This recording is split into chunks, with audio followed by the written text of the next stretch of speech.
Voilà, dernièrement, on s'est arrêté à ce niveau. Jusqu'à présent, on s'est arrêté à comment plus ou moins traiter les données, éviter certains biais. J'espère que voilà, tout le monde me reçoit. Donc, aujourd'hui, on va toujours continuer dans cette même élan.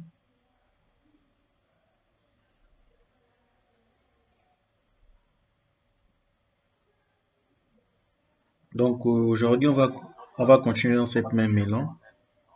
Ok, c'est bon, ça passe.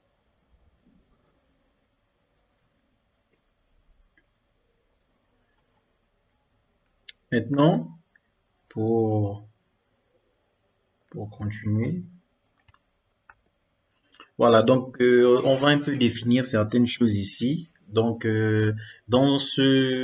jusqu'à présent, nous sommes sur la partie de, voilà, comment mener un projet de machine learning. Donc, à partir de ce soir, j'espère bien que l'on va terminer cette partie et on va plus ou moins parler de certains algorithmes. On va aussi également parler de certaines choses. Voilà, on va toucher à certaines choses. Mais voilà, on va le faire de façon globale. S'il y a des questions également, n'hésitez pas à m'arrêter. Ici, je veux essayer de définir certaines choses théoriques. Parce que, bon, quand on va commencer le côté pratique, il est possible que, voilà, certaines personnes pourront se demander c'est quoi, pourquoi ça. Comme je disais, la formation, voilà, c'est machine learning orienté développeur, mais bon, il y a certaines choses qu'il est important de définir, même si c'est sommaire, pour que au moins on puisse au moins suivre nous tous. On va commencer plus ou moins par cette notion de la normalisation. La normalisation, on va dire ça comment? On va dire qu'on a un opérateur statistique. Et cet opérateur statistique, au fait, il permet de régler le problème qu'on appelle le problème d'échelle, au fait. Donc, il peut arriver que dans un problème, on ait plusieurs variables. Et dans ces variables, on a des variables exemples. Si on essaie exemple de prendre des prix, on a des prix qui sont très élevés. Exemple, lorsqu'on parle, exemple, peut-être, je sais pas si c'est des prêts bancaires, on parle des sommes, exemple, parlons peut-être de 10 000, voilà, dirhams à 1 million de dirhams, de 10 000 € à 1 milliard d'euros. Donc, ce sont des chiffres assez grands. Mais après, dans l'une des variables aussi qu'on a à gérer, on peut, exemple, gérer, voilà, une notion peut-être de température. Donc, or, les températures, voilà, généralement, euh, elles varient entre, voilà, les 60 degrés, voilà, on va dire jusqu'à peut-être moins 20. On va dire ça comme ça. Donc, vous voyez qu'en termes d'échelle, les températures, on a des chiffres allant de moins 20, peut-être on va dire à 60 degrés à 60, alors que de l'autre côté, à l'intérieur de nos variables, pour faire une prédiction, on a des prix. Et les prix qui vont de 10 000 à 1 milliard. Donc, lorsque on va, exemple, faire entrer nos ensembles de variables, exemple les prix et les températures, on va se rendre, la machine, le modèle qu'on va utiliser peut-être pour résoudre notre problème, cela peut entraîner au fait des biais au fait. Donc ça, le modèle peut peut trouver difficile de capter au fait certaines informations. Donc voilà. Rappelons que le machine learning, c'est l'apprentissage à partir des données. Donc ça, c'est la notion de la normalisation. Donc dans la normalisation, donc c'est-à-dire qu'on part d'une grande échelle vers une petite échelle. Donc ici, le X, c'est exemple, on va dire ça comment? Le prix, exemple d'un enregistrement. Exemple, supposons que on veut faire des prêts. Donc, exemple, peut-être que le X ici, c'est le salaire de quelqu'un. Donc, le moins mu ici, on va dire c'est le salaire moyen des personnes, en fait. Donc, quand on fait la somme des salaires, on a ce mu-là. Donc, on va faire le salaire moins le salaire moyen sur les quarts types. Donc, les quarts types également, c'est, voilà, voilà, c'est une opération mathématique. Donc, voilà. Après ça, on a une autre notion qui est appelée la transformation min-max. Donc la transformation min-max, elle joue le même rôle. Donc là, on est toujours dans ce que l'on appelle la résolution des échelles. Donc l'autre, c'était la normalisation. Ici, c'est la transformation min-max. Donc ça, on peut aussi, parfois, vous pouvez voir standardisation, parfois vous pouvez voir normalisation. Donc ça, en anglais, normalization. Ici, c'est voilà, les transformations minimales. Je pense aussi que vous pouvez voir appelé standardisation. Donc souvent, lorsqu'on essaie d'aller en français ou en anglais, on peut se tromper des deux notions. Donc l'essentiel, c'est par rapport à cet indicateur ou cette opération mathématique. Donc, il fait la même chose que la normalisation, mais lui, euh, avec cette opération-là, donc exemple X est le salaire de quelqu'un, donc on va maintenant faire moins le salaire minimum des ensembles, exemple des personnes enregistrées. Donc peut-être le salaire minimum de quelqu'un, voilà, on va dire peut-être c'est 2000 euros ou bien voilà 2000 dirhams, voilà. Et on va faire moins le salaire maximum sur le salaire minimum de l'ensemble des personnes.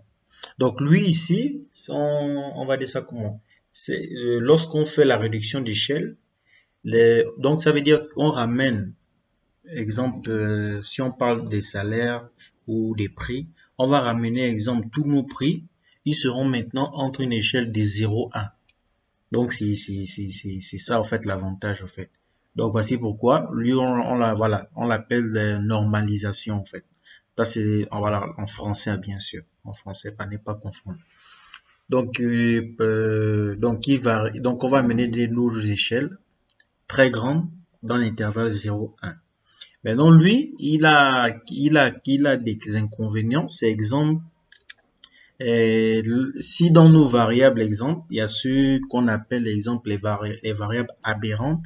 Donc, les variables aberrantes, exemple, pour prendre un cas, toujours de la température, on peut, exemple, sur exemple une localité, selon un temps, on sait, exemple, que à tel endroit, les températures, au cours de l'année, voilà, sont généralement autour peut-être au cours du mois X, les températures sont souvent autour peut-être, on va dire ça comment, de 30 degrés.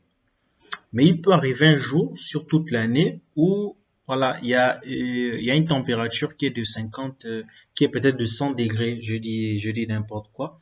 Donc, cette température de 100 degrés, lui, avec cette approche, il va pas tenir compte au fait de ces 100 degrés, au fait, voilà, qu'on appelle variable aberrante. Parce qu'il va toujours chercher à intégrer les 100 degrés à l'intérieur de l'intervalle 0,1. Donc, c'est un peu ça, on va dire ça comment? On va dire le petit couac, pas de souci, avec cette réduction des dimensions. Donc, après ça, on a la notion des erreurs. Donc, si quelqu'un a une question, voilà, il peut lever la main, il n'y a pas de problème. Après ça, on a la notion des erreurs. Lorsqu'on essaie de faire une prédiction, donc généralement, lorsqu'on fait une prédiction, même de façon, on va dire ça comment, de façon, je sais pas s'il faut dire intuitive, voilà, même de façon intuitive. Si on demande à quelqu'un de prédire, exemple, eh bien, pour quelqu'un qui va, exemple, faire peut-être un pari sportif, je sais pas, ou bien quelqu'un qui veut, exemple, savoir si demain il va pleuvoir parce qu'il a un rendez-vous important. Donc, de façon intuitive, Si tu veux faire une prédiction, tu vas exemple te dire que demain, peut-être qu'il y aura la pluie. Donc c'est ce qui se passe ici. Donc pour savoir maintenant si tu as bien prédit, voilà, on va peut-être, on va faire euh, le temps qu'il y a réellement demain, bon, le temps de ta prédiction. Donc, exemple, si tu as dit exemple que demain, le temps sera aux environs de 20 degrés et que quand on arrive à demain, le temps il est maintenant de 30 degrés. Donc, on va essayer de calculer l'erreur de prédiction que la personne a fait. Ça, c'est de manière intuitive. Et les algorithmes, au fait, derrière, c'est ce qu'ils essaient de faire. Donc, lorsqu'on va faire 30 moins 10, on va trouver 30 moins 20, on va trouver 10, 10 au carré, ça fait 100.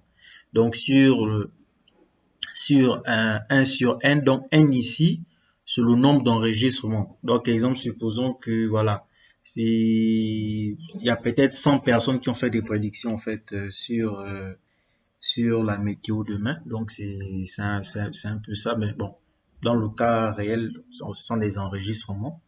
Donc, on va faire cette somme-là, voilà, par rapport aux personnes qui ont prédit. Donc, c'est un opérateur mathématique. Voilà. Et après ça, dans l'erreur, on a, voilà, certains algorithmes qu'on va voir ici. Dans cette séance, voilà, comme je disais, on est sur comment mener un projet de machine learning.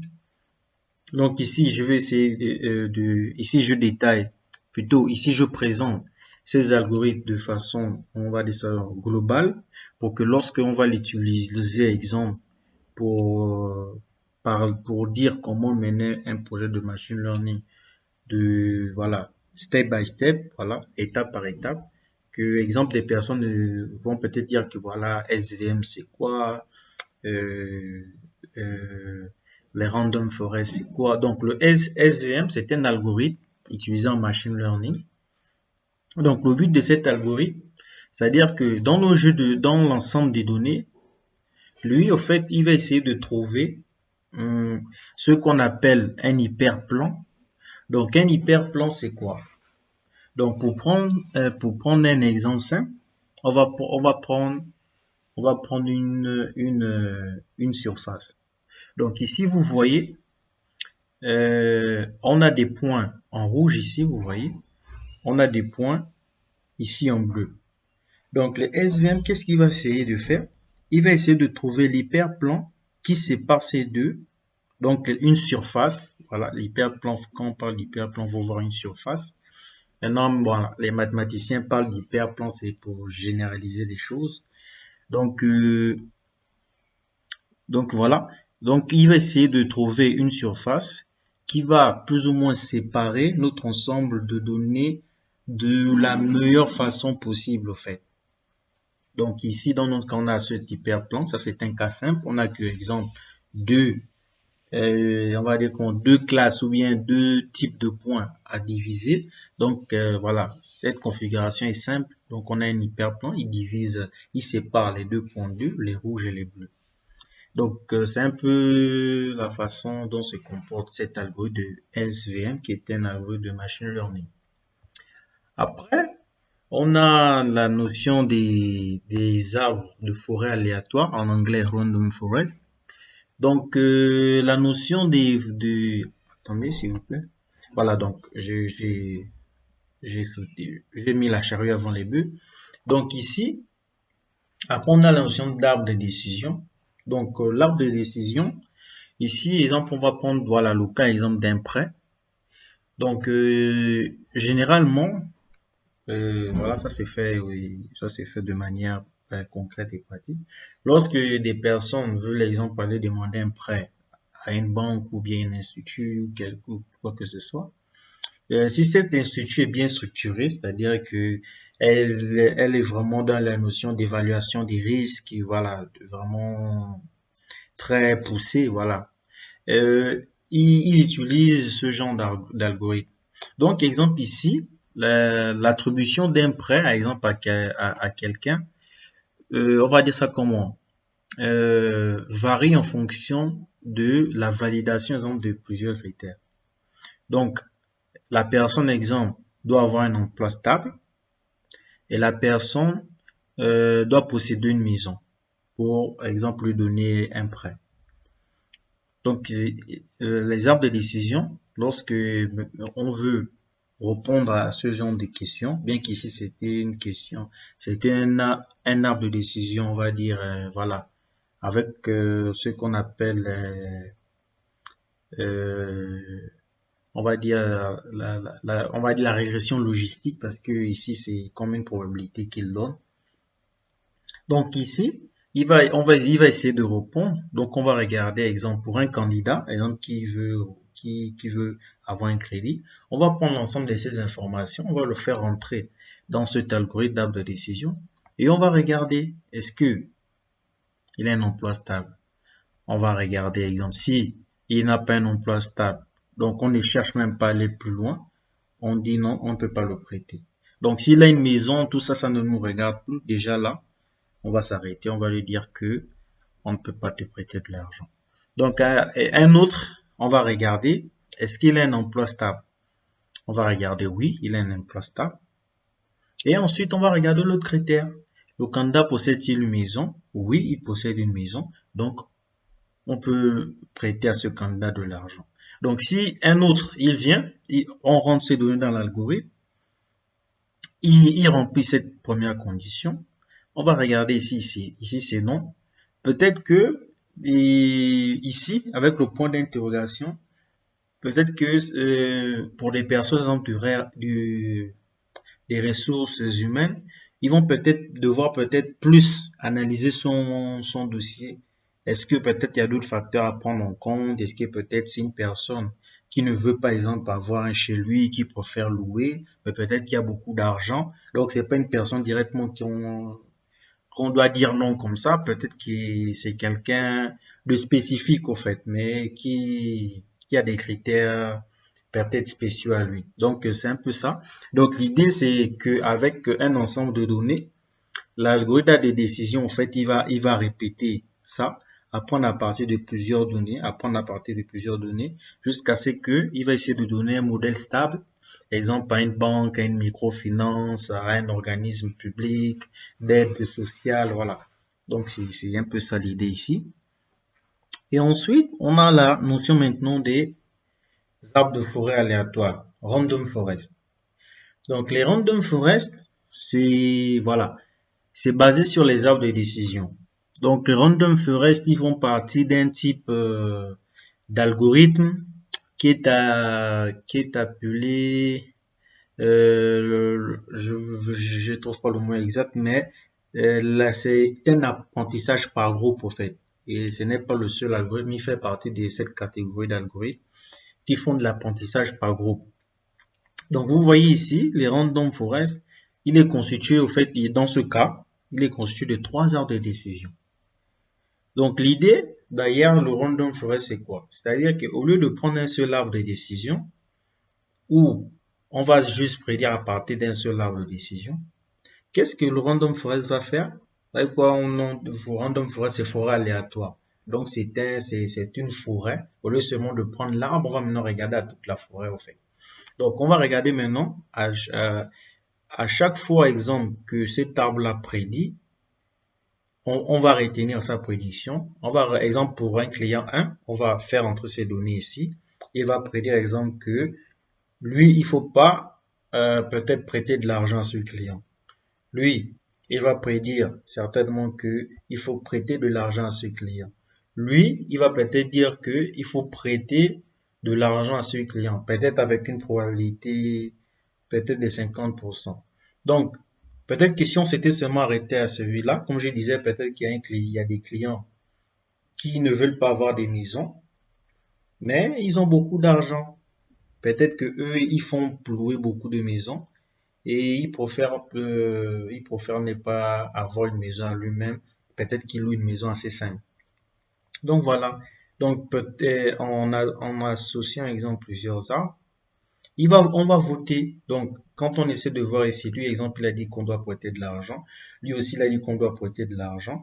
Mais lui, il a dit qu'on ne doit pas prêter de l'argent. Donc, on va faire un vote. On fait le vote. Donc, exemple, on va regarder exemple ici. Lui, il a dit oui, lui, il a dit oui. Donc, on va maintenant, la prédiction finale, c'est que il faut prêter de l'argent à ce monsieur. Mais si, exemple, on s'était limité seulement, exemple, à un seul art de décision, on aurait ici dit qu'il faut pas prêter de l'argent. Donc, c'est un peu ça. Et l'idée globale de ce genre d'algorithme, on donne souvent une image. C'est souvent euh, un ensemble de personnes, par exemple, on dit des élèves, qui peut-être tous sont des étudiants moyens, mais on dit que si maintenant on associe tous ces étudiants moyens et qu'on leur donne une tâche à réaliser à eux, ils vont produire un résultat excellent que si on leur demandait, exemple, à chacun de résoudre ce problème. Donc, c'est un peu la philosophie derrière ce genre d'algorithme, parce qu'il y a d'autres algorithmes qui ont cette philosophie. Donc, voilà. On a aussi la notion de la régression linéaire. Donc, la régression linéaire, c'est, voilà, c'est tout pour ceux qui ont un peu fait les applications affines. Voilà, c'est généralement résoudre la droite d'équation AX, f de x égale à ax plus b.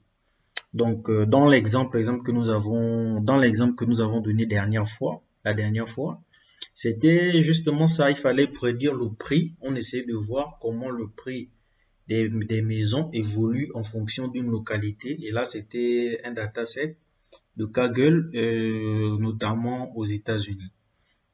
Et je crois principalement en Californie. Donc, on était dans ce cas, on fait une régression. Donc, on a, exemple, un ensemble de prix.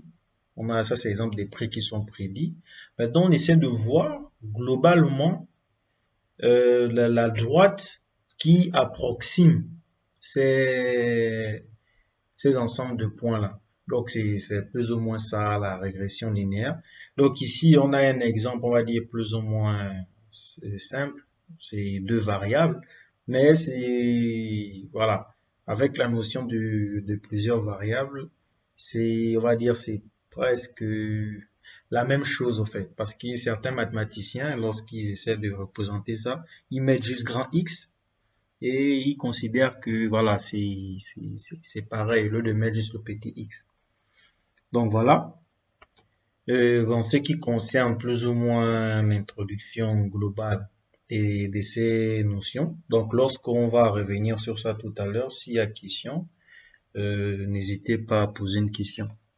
La dernière fois, on va dire que je suis un peu allé très vite, donc n'hésitez pas à m'arrêter et voilà quoi, à poser des questions. Il y en a. Voilà. Voilà. Ici, on voit mon écran, s'il vous plaît. Mon écran est visible. Juste un commentaire ou voilà. Juste quelqu'un peut dire oui. Oui, oui, elle est visible. D'accord. C'est bon. Ok. Ok. C'est bon. Donc,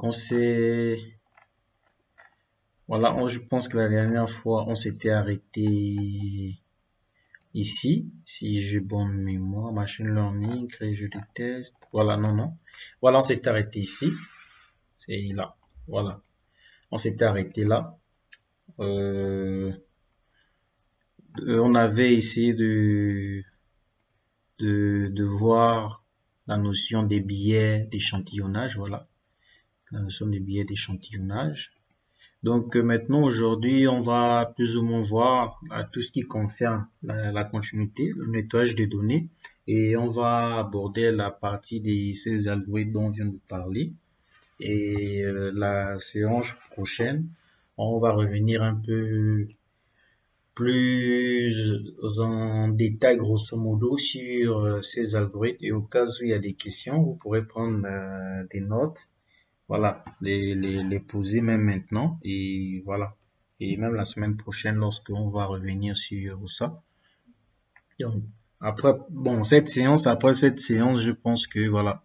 Euh, Si on a plus ou moins tout suivi, on aurait une idée de comment en fait mener un problème de machine learning. Donc quand je dis comment, par exemple, certaines choses à éviter, ne pas tomber dans certains pièges. Donc, c'est un peu ça, en fait. Parce que, voilà, on peut prendre des algorithmes, on peut maîtriser des algorithmes super, très bien. Mais si, en premier lieu, nos données ne sont pas efficaces, nos données ne sont pas traitées convenablement, on pourra maîtriser des choses assez super, assez pointues, assez puissantes. On peut ne pas arriver à grand chose, en fait. Donc, voilà. Donc, je veux essayer de reprendre ça pour la suite. Donc, je vais compiler ça rapidement. Donc, voilà. Je vais essayer de compiler ça rapidement.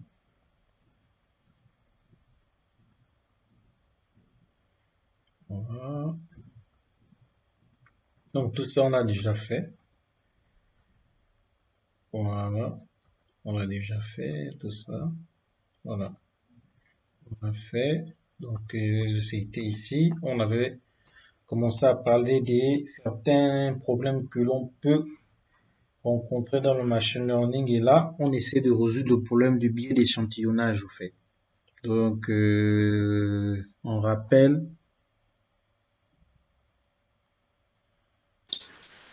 Donc, on rappelle que lorsqu'on parlait des biais d'échantillonnage, on essaie de dire que souvent, lorsque on fait, exemple, un random, on fait une séparation des données euh, d'entraînement et de données des tests, c'est très bien si on a des données assez énormes. Donc, peut-être 5 millions d'enregistrements, c'est très bien. On peut ne plus se casser la tête. On fait juste un random state normal. Mais si, exemple, nos données sont pas assez grandes et que on se permet rapidement de faire ce genre de séparation des données, donc c'est-à-dire avoir des données des tests et des données de train, on a vu que on peut tomber dans le biais d'échantillonnage. Un exemple simple, on donnait l'exemple des pourcentages d'hommes dans une population et des pourcentages de femmes dans une population. Et si, par exemple, on fait un certain sondage, on essaie de, d'interroger des gens dans la rue, donc quand on interroge des gens, on va faire plus ou moins un tirage, on va faire un tirage au sort, voilà. Mais si on fait ce tirage au sort, en ne prenant pas en compte les proportions qui existent réellement dans la population, c'est-à-dire que, exemple, il y a peut-être, la dernière fois, je disais qu'il y avait 51% des femmes. Bon, dans ce cas, il y a peut-être 51% d'hommes et 49% de femmes.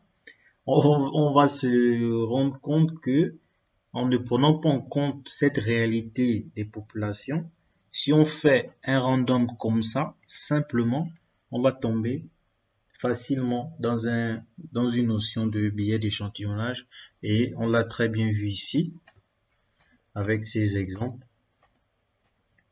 Donc voilà, ici on a créé une nouvelle variable sous forme de, voilà, sous forme de classe, voilà. Et voilà, on a créé ces différentes variables et il nous a permis justement de respecter le nombre de proportions à l'intérieur de notre dataset.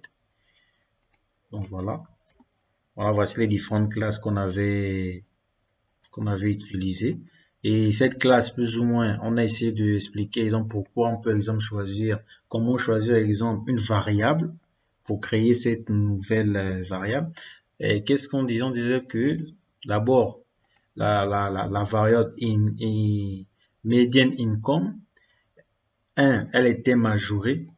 Elle était majorée. Et si la personne pour qui on travaille, exemple, elle va nous dire que non, monsieur, madame, lorsque vous allez construire le modèle, exemple, cette variable, chère dame, cher monsieur, elle est importante pour mieux faire nos prédictions. Voilà, pour eux, c'est une variable, au fait, qu'ils ont à cœur, qui est très importante dans le système de prédiction. Donc, voilà une façon de prendre une certaine variable de notre dataset pour nous permettre de faire ce qu'on a appelé l'échantillonnage stratifié. Donc, stratifié qui respecte le pourcentage à l'intérieur de la population, comme l'exemple que je disais, les hommes et les femmes. Donc, après avoir fait ça, donc on a affiché ça, voilà.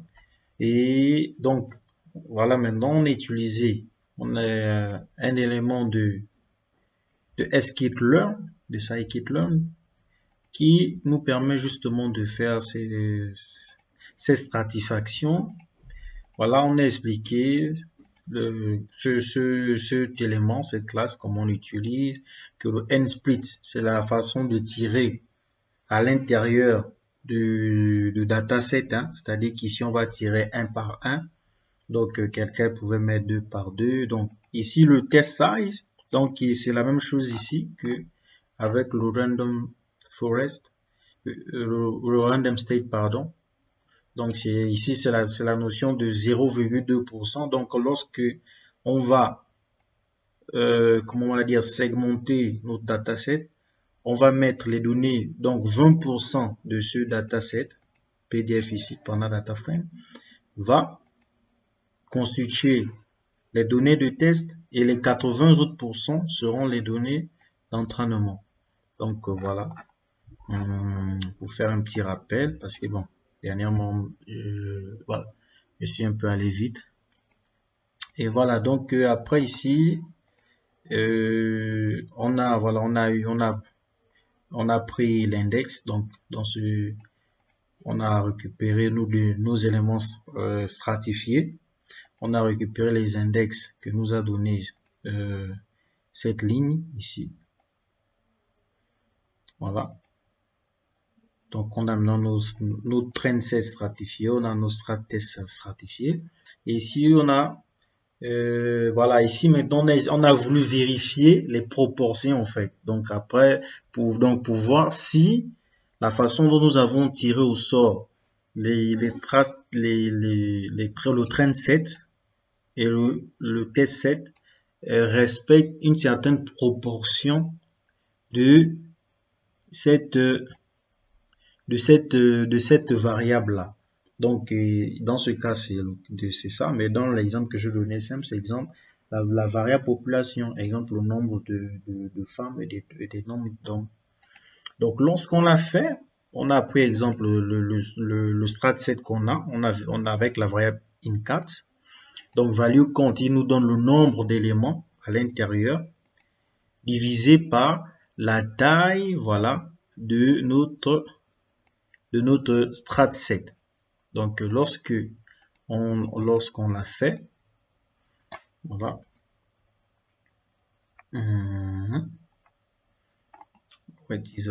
C'est quoi le problème?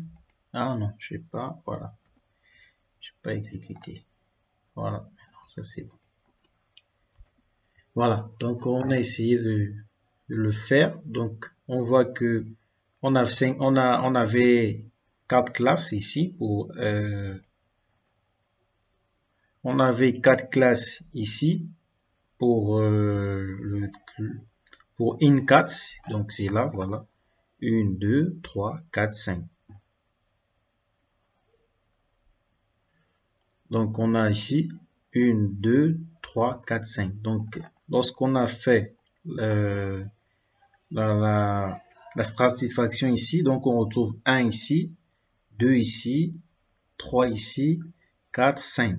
Et on divise par le nombre d'éléments ici que nous avons. Le lens, il nous donne le nombre d'éléments dans voilà, dans on va dire les données de test. Qu'est-ce qu'il nous donne? Que exemple pour la classe 3, on a 35%. Et pour la classe 2, on a 31%, voilà.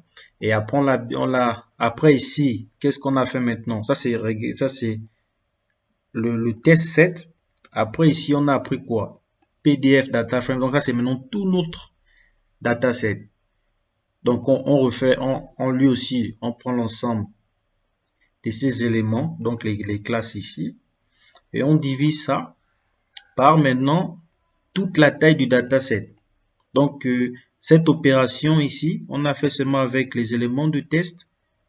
Et maintenant ici, on prend maintenant tout le dataset au fait. Donc, on essaie de, si on prend l'exemple de la population, on prend maintenant toute la population, notre enregistrement. Et lorsqu'on l'a fait, on a vu que, voilà, les proportions étaient pas très loin. Donc, c'est ce que je disais, le respect des proportions en fait. Donc ici, on a fait on a fait un tirage, un échantillonnage aléatoire, oui, mais on a stratifié les choses. Donc, on a respecté comment on va dire, la proportion de cette variable-là, une concat, voilà, à l'intérieur de nos datasets. Et voilà, plus globalement, on l'a vu ici. Voilà. Plus globalement, on l'a vu là. Voilà, c'est ici. Donc, on voyait le pourcentage d'erreur quand on a toutes les données. Donc, voilà. Et lorsqu'on faisait un random, on voyait que, exemple, le pourcentage d'erreur, on a des erreurs de 97%, de 1,73%, de 2%, de moins 5%. Et alors que lorsqu'on a fait la stratification, on s'est retrouvé avec des erreurs vraiment très minimes, en fait. On s'est retrouvé avec des erreurs aux environs des 0, des 0, des 0, des 0. Donc ça, c'est important. Donc tout ça, on a fait ça on parlait du biais d'échantillonnage. Il faut faire attention à ne pas traîner lorsqu'on essaie de faire l'entraînement de nos modèles. Donc après ça, maintenant, on a dit que bon, cette variable catégorie qu'on a créée pour faire le partitionnement, une fois qu'on a fait ce partitionnement, alors on peut maintenant la supprimer. Donc, dans notre cas, c'était une variable d'aide au fait, qui a été basée sur income, le prix income. Donc, c'est là, vous voyez ici. Pardon. Voilà, donc sur le prix médian en fait. Donc, sur le prix médian. Donc, on l'a créé, c'est une variable d'aide. Donc, une fois que on a pu séparer nos données, voilà, on peut maintenant l'enlever de notre dataset. Donc, maintenant, après avoir fait ça, une fois maintenant que on a séparé nos données d'entraînement et nos données de test en fonction de la satisfaction, donc le respect des proportions, et il faut maintenant passer maintenant à l'autre étape qui permet maintenant de, comment on va dire ça, séparer nos variables explicatives et nos variables expliquées. Donc, dans notre variable, la variable qu'on cherche à expliquer ici, c'était ça. Median house value.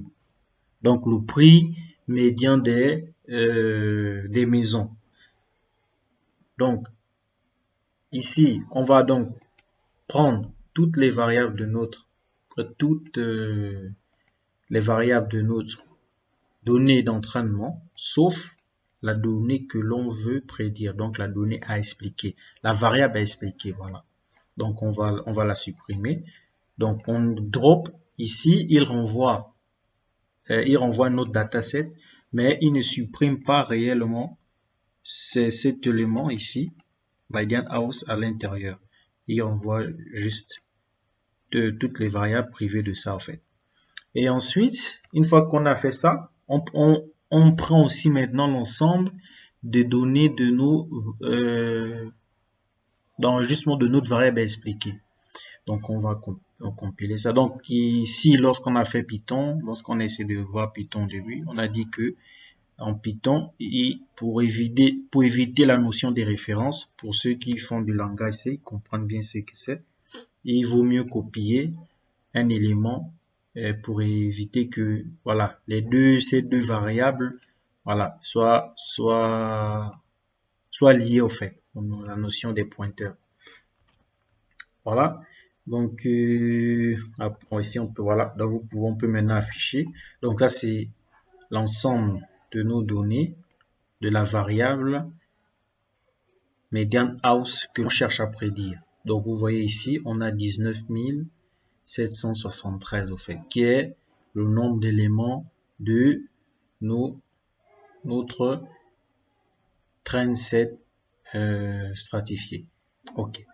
Donc maintenant, en arrivant là, on va maintenant passer à la notion du nettoyage de données. Donc, le nettoyage de données, pourquoi? Parce que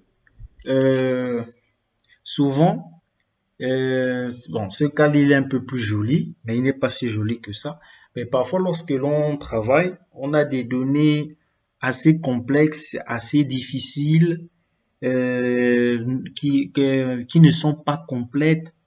Donc, il faut également penser à nettoyer ces données. Pour des personnes qui travaillent sur des textes, il y a un autre processus aussi de nettoyage de données. Mais grosso modo, c'est l'ensemble, on va dire, c'est l'enchaînement voilà, d'un processus de projet ou de travail de machine learning.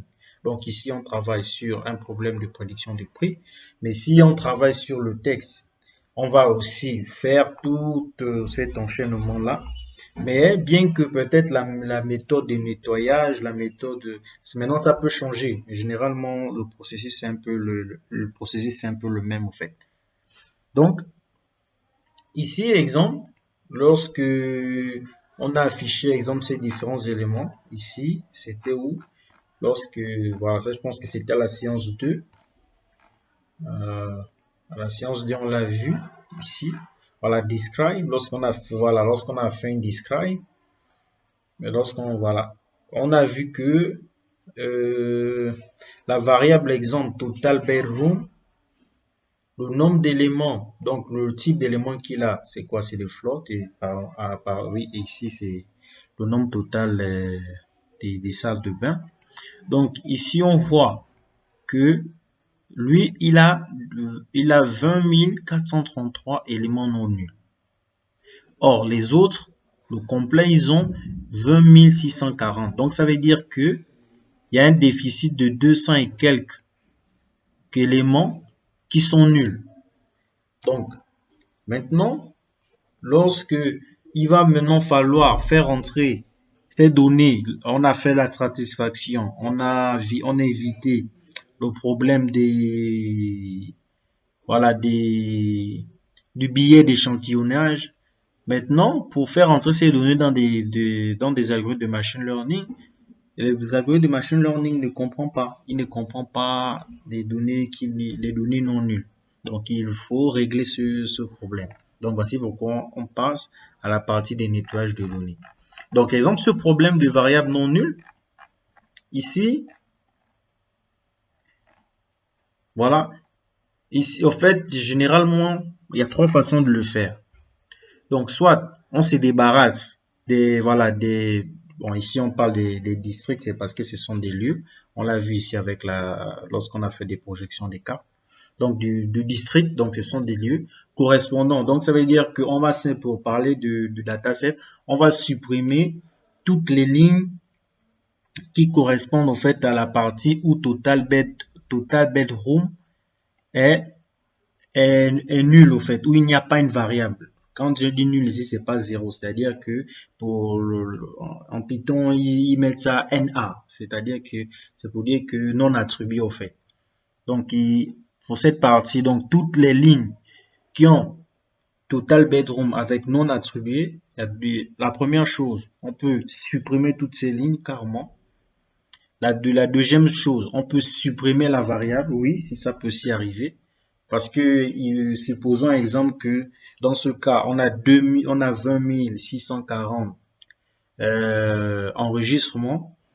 Et supposons que, par exemple, dans cette variable, on avait peut-être que 100 enregistrements non nuls. Donc, ça veut dire que on a plus de 19 900 et quelques variables qui sont non attribuées au fait. Donc, dans ce cas exemple, il sera peut-être plus judicieux de supprimer directement la variable parce qu'elle va pas vraiment nous aider. On a 100 éléments corrects sur 19 000 qui sont pas corrects. Alors on peut se débarrasser d'elle. Et dans ce cas, on a 200 qui sont pas corrects et plus de 20 400 20 433 qui sont corrects. Donc ici, on peut pas supprimer la variable. Voilà, on peut supprimer l'ensemble des districts correspondants. Mais la question qu'il faut se poser, est-ce qu'on va pas perdre en qualité? Voilà, donc ça c'est une autre question. Donc il y a une troisième aussi, mettre une valeur. Donc ça veut dire qu'on peut remplacer tous les éléments dans notre cas ici, dans notre cas ici, total bedroom, on peut remplacer tous les 200 et quelques éléments non attribués par une valeur.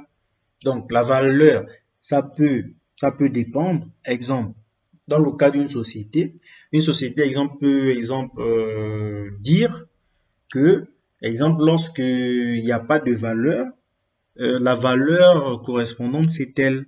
Peut-être que ça peut être, je sais pas, le début de leur forfait. Ils considèrent, exemple, que voilà, lorsqu'exemple, ils n'ont pas encore enregistré un client, peut-être qu'il a le forfait minimal, voilà. Donc, vous allez devoir remplacer tout là où il n'y a pas de nombres. Vous pouvez mettre le forfait minimal. Ça, c'est une approche. Maintenant, on peut aussi le faire de façon avec une approche, on va dire, purement mathématique. Donc, voilà, on peut mettre des zéros. Voilà. On peut également utiliser la notion de la moyenne, de la médiane. Donc, la moyenne, plus ou moins, c'est la somme de tous les, voilà, tous les, voilà, toutes les lignes, voilà, de la colonne de bedroom et on trouve une moyenne. Donc, on va remplacer les éléments manquants par la moyenne sur cette colonne. La deuxième, c'est la médiane. Donc, pour ceux qui ont des notions statistiques, la médiane, voilà, c'est une notion mathématique qui permet de séparer, on va dire, une série statistique en deux parties, on va dire ça comment, et égales en termes de comptage. Donc, c'est exemple, c'est 50% à gauche, 50% à droite, en fait.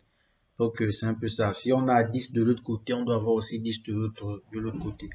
Donc, c'est un peu ça. Vous pourrez également aller regarder. Voilà. Donc, maintenant, pour parler de façon, exemple, si on voit que maintenant, par rapport à scikit-learn, donc scikit-learn, pour le premier cas, scikit-learn, pour se débarrasser de ça, scikit-learn, voilà, il va faire drop NA, donc comme je disais, non attribué, de la colonne total bedroom. Ça, c'est l'option 1. La deuxième, supprimer cette variable. Donc, on va maintenant supprimer drop de total bedroom. Donc, axe 1, c'est pour l'axe des colonnes, en fait. Donc, il y a l'axe 1 et l'axe 0. 0, 1, 0, 1. 0, les lignes, et les 1, c'est pour les colonnes. Donc, le troisième, ça, c'est exemple médiane. Donc, voilà, quelqu'un d'autre, il va pas vouloir prendre la médiane. Il va exemple dire non, moi, je veux faire exemple point min. Voilà. Donc, comme on disait, voilà. Quelqu'un va dire qu'ici, au lieu de faire médiane, il va faire point min. Donc, pour dire la moyenne. Donc, voilà. Quelqu'un pourra faire la moyenne. Voilà. Donc, en fonction aussi des contraintes d'un problème, une personne peut vous dire que non, s'il n'y a pas d'éléments, voilà, vous pouvez mettre telle valeur. Donc, voilà. C'est ça, ce sont plus ou moins les approches. Donc, ça, ce sont des exemples de ce que je disais ici. Donc, à ce niveau, lorsqu'on a parlé de l'indexage, l'indexage et le slicing au niveau de Panda et NumPy, donc c'est simplement ce qu'on fait ici. Donc ici, on a nos données d'entraînement, housing ici. Donc voilà, on va essayer de compiler ça, de l'exécuter ça, on va voir. Donc voilà. Donc ici, on a nos données d'entraînement. On va lui dire de nous donner les éléments qui ont des éléments nuls. Voilà. Et suivant l'axe, voilà, suivant l'axe 1. Donc voilà, c'est ce qu'il va faire. Et head ici, on l'a vu lorsque on parlait des fonctions describe, ce que dans, je pense, la séance 2 ou une comme ça, on l'a vu, et il permet d'afficher l'entête d'un panda data frame. Panda data frame. Donc, c'est ce qu'on fait ici, voilà. Donc, ici, on affiche ça. Donc, vous voyez, à ce niveau, il nous donne ça. Donc, au niveau de total data frame. Donc, par défaut, il nous donne les 5 premiers éléments. 1, 2, 3, 4, 5. Donc, voilà, c'est ce qu'on a ici. Et on regarde, bed total bedroom, non attribué, non attribué. Et ensuite, ça c'est, on peut maintenant, ça c'est ce qu'on disait ici. Vous voyez. Donc, on va faire ça, drop. Ici, on fait un drop. Donc, quand on fait un drop, vous voyez, il a supprimé, il n'y a plus rien. Il n'y a plus maintenant que le nom des colonnes. Donc, après ça, ici également, on peut continuer à faire la même chose. Donc, ici, maintenant, on a supprimé le head qui nous a donné ici. Voilà, les 5 premiers éléments. Voilà, ici, qu'est-ce qu'il nous donne? Vous voyez, lorsque on l'exécute, il n'y a plus total bedroom, il y a maintenant total home. Donc, pour médiane aussi, voilà, c'est la même chose. Donc, pardon, médiane. Non, c'est médiane housing. C'est pas médiane du PDF. C'est médiane housing. Voilà. Donc, lorsqu'on le fait également, et si on affiche, donc voilà, on voit ici, au niveau de l'élément qui était manquant, il a mis 433, 433, 433, 433, 433. Donc, ça veut dire que la médiane pour cette colonne-là, c'est égal à 433. Donc, c'est ça. Donc, ça, c'est en ce qui concerne comment gérer les variables manquantes. Donc, dans le nettoyage des données. Donc, voilà les différents processus qu'on peut utiliser. Et maintenant, après, il y a la notion maintenant de scikit-learn, parce que dans ce cas, exemple, on le gère, on va dire ça comment, on le gère sur le dataset lui-même, donc c'est-à-dire sur le dataset du training set. Donc c'est là, donc vous voyez ici, voilà. Donc on a fait housing égale à train set privé de la variable à expliquer. Donc ça c'est le train set privé de la variable à expliquer. Ok.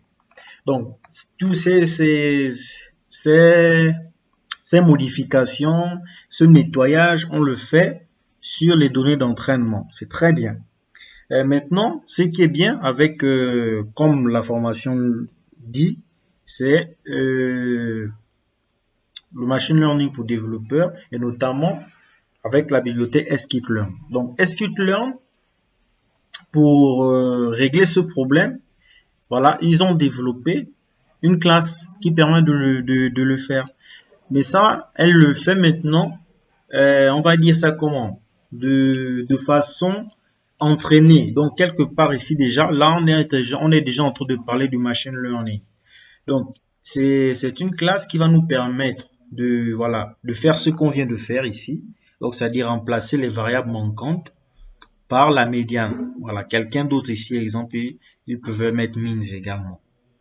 Donc, dans ce cas, lui, il va nous aider grandement.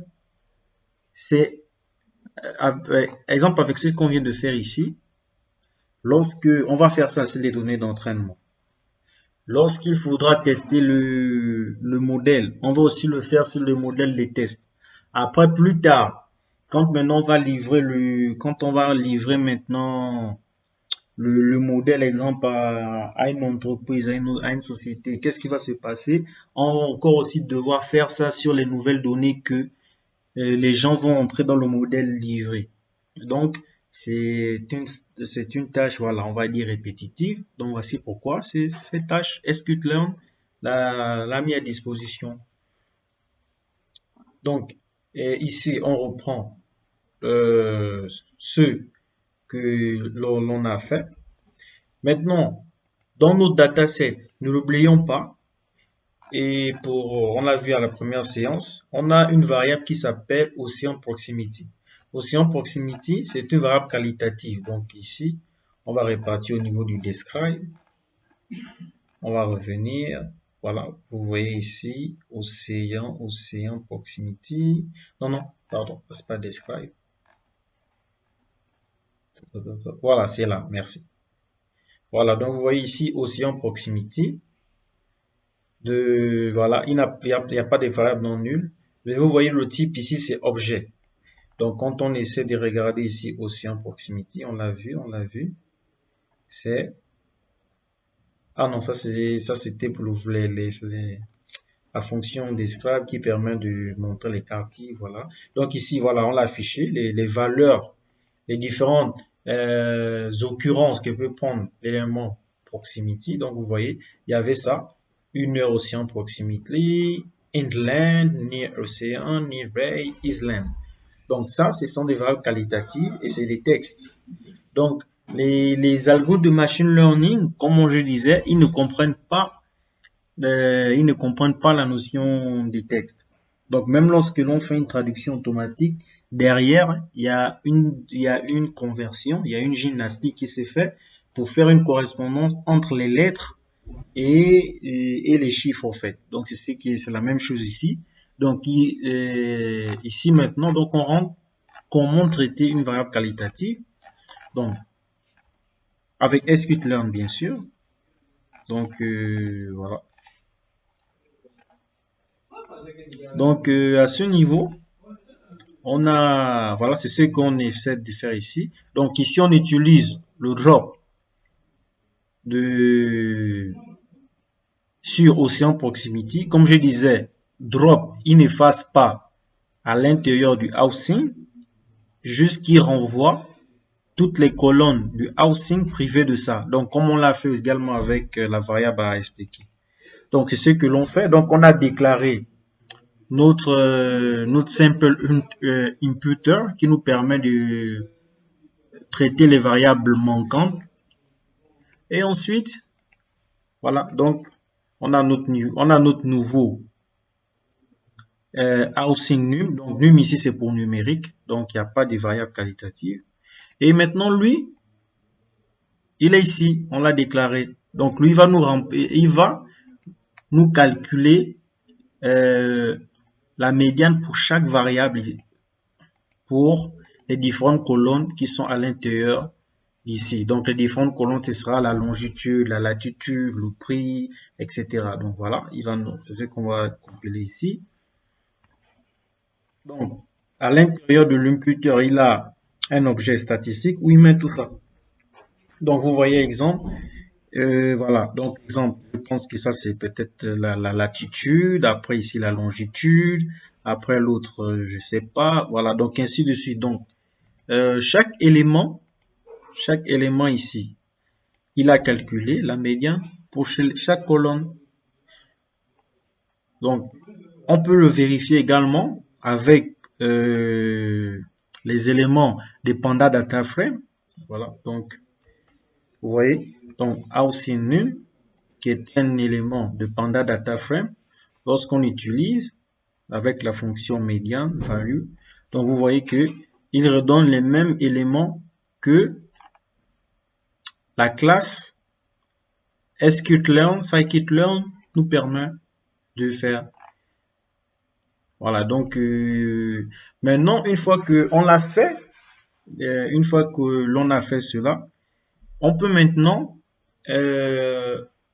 remplacer tous nos variables manquantes automatiquement. Parce que dans ce cas que j'ai expliqué ici, c'est un cas joli. Donc c'est un cas joli. Voilà, cette variable-là a des éléments manquants. Maintenant, mais imaginons-nous que il y avait d'autres variables qui avaient des éléments manquants en fait. Donc, on va devoir, s'il faut devoir gérer variable par variable avec ce qu'on vient de faire ici, variable par variable, soit en remplaçant variable par variable. Donc, vous voyez que c'est à un moment donné, voilà, c'est là, total bedroom. On va aussi faire ça, exemple, pour une autre variable. Donc, ça devient très fort. Donc, cette classe de sklearn permet justement de faire ça. Donc, une fois qu'on a fait un entraînement ici, donc, comme je disais, là, déjà, on est déjà dans du machine learning de façon, voilà, indirecte, parce que ce simple imputer, il apprend ça. Donc, quand maintenant, on va maintenant, ah oui, je vais d'abord définir certaines choses. C'est vrai que voilà. Parce qu'ici, je suis un peu allé vite. Voilà. Les éléments, ça, exemple, vous voyez ici la fonction fit. Fonction fit, généralement dans la bibliothèque scikit-learn, quand vous voyez fit, c'est pour l'apprentissage au fait. Donc, pour que l'algorithme d'apprentissage apprenne à partir des données. Donc, vous voyez ici, c'est ça. Donc, on a lancé le fit sur housing num pour qu'il nous calcule la médiane pour chaque variable numérique. C'est ce qu'on a fait ici.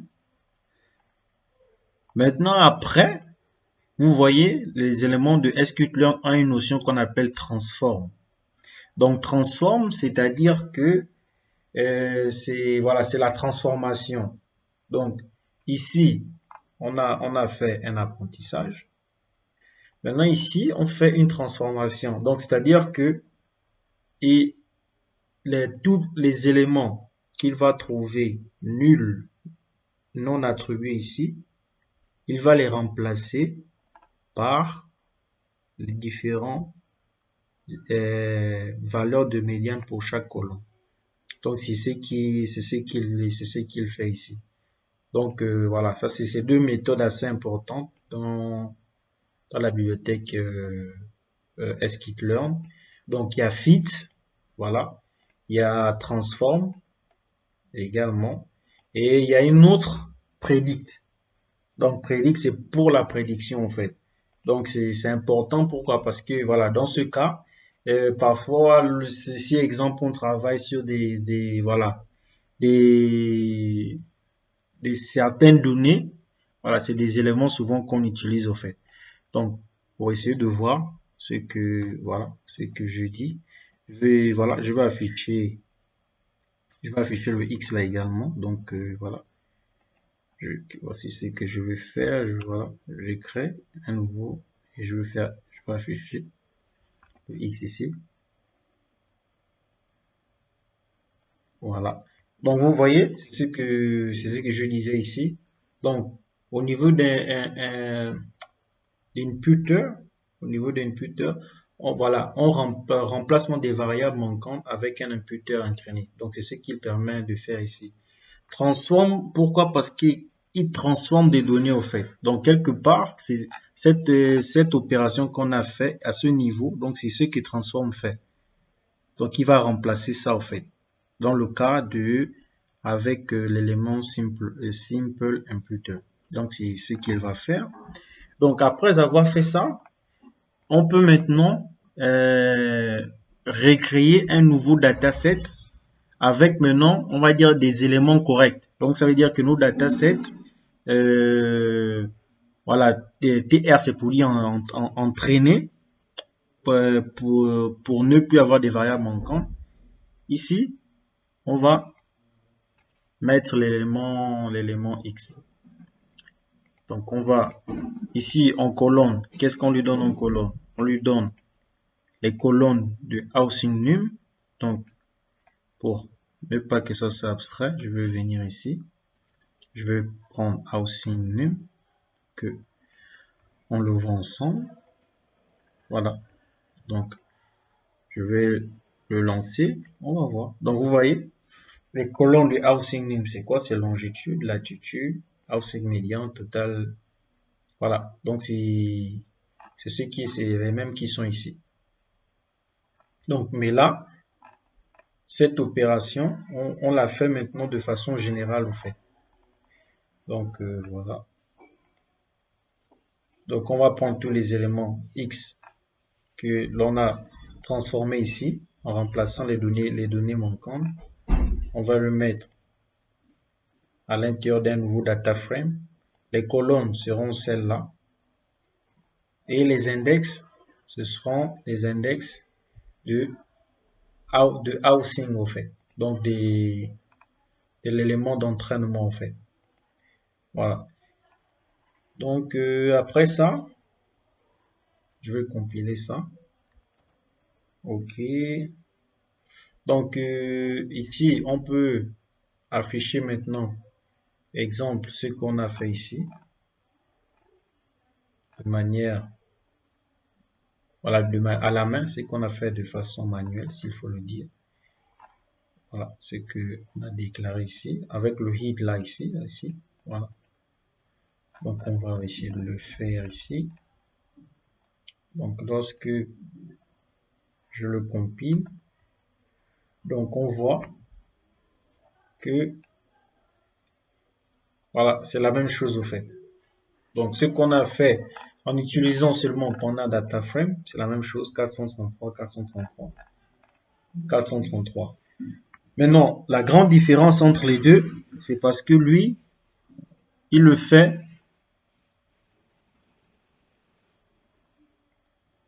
La grande différence entre les deux, c'est parce que lui, il le fait, il a la possibilité de le faire sur plusieurs colonnes, en fait. Donc, ce qui fait que c'est un grand temps que l'on gagne et de l'énergie moins à dépenser, en fait, que de coder encore, exemple, plusieurs lignes de code pour résoudre ça. Donc, voilà.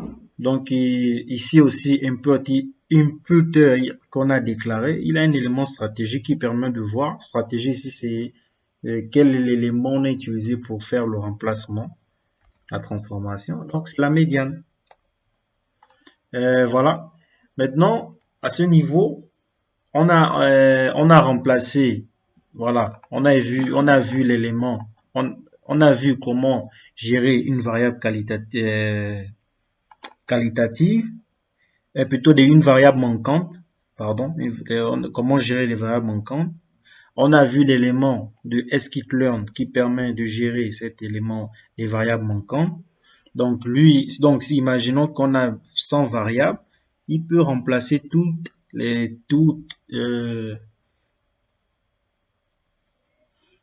imaginons qu'on a 100 variables, il peut remplacer au fait tous les éléments manquants des 100 variables si les 100 variables ont des éléments manquants. Donc ça, c'est très important à connaître. Et après ça, maintenant, on n'a pas toujours répondu à comment gérer des variables qualitatives. Donc, pour gérer des variables qualitatives, scikit-learn, voilà. D'abord, avant de parler de scikit-learn, les variables qualitatives, comme je disais, c'est du texte et les machines ne comprennent pas du texte. Maintenant, à l'intérieur de scikit-learn, il propose voilà, deux méthodes pour les approcher. Mais il n'y a pas qu'elle, hein. Il y a des méthodes, par exemple, qu'on appelle des méthodes embedding. Donc, c'est une autre, voilà, c'est une autre façon de voir les choses. Donc, il y a la notion de ordinal encoder. Donc, pour ceux qui font un peu des statistiques, exemple, ils le savent.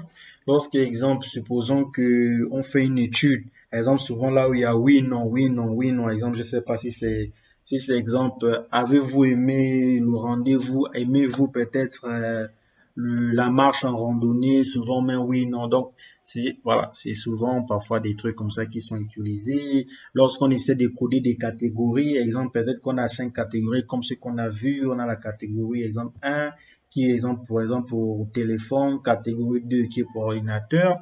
Donc, c'est un peu ça, ordinal encoder en fait. Donc, c'est cet élément aussi de scikit-learn. Donc, là, lui aussi, donc vous voyez que on utilise encore ces notions des feeds transform. Donc, lui, qu'est-ce qu'il nous permet? Il nous permet, au fait, de prendre tous nos éléments Donc, on va essayer d'afficher ça. Donc, vous voyez. Voilà. On a vu qu'on avait 5 occurrences. Donc, il nous permet de prendre ces différents éléments. Dans notre cas ici, on a 5. Lorsqu'on est monté, on l'a vu. On a 5 modalités pour la variable oscillant proximité. Donc, lui va nous permettre de transformer ces modalités, ces différentes valeurs que prend la société, que la variable aussi en proximité, il va les transformer en nombre. Donc, on les transforme en nombre. Ici, on utilise l'élément ordinal encodeur. Et dans la notion des statistiques, on parle des nombres ordinales, en fait. Ordinal pour parler de la notion d'ordre.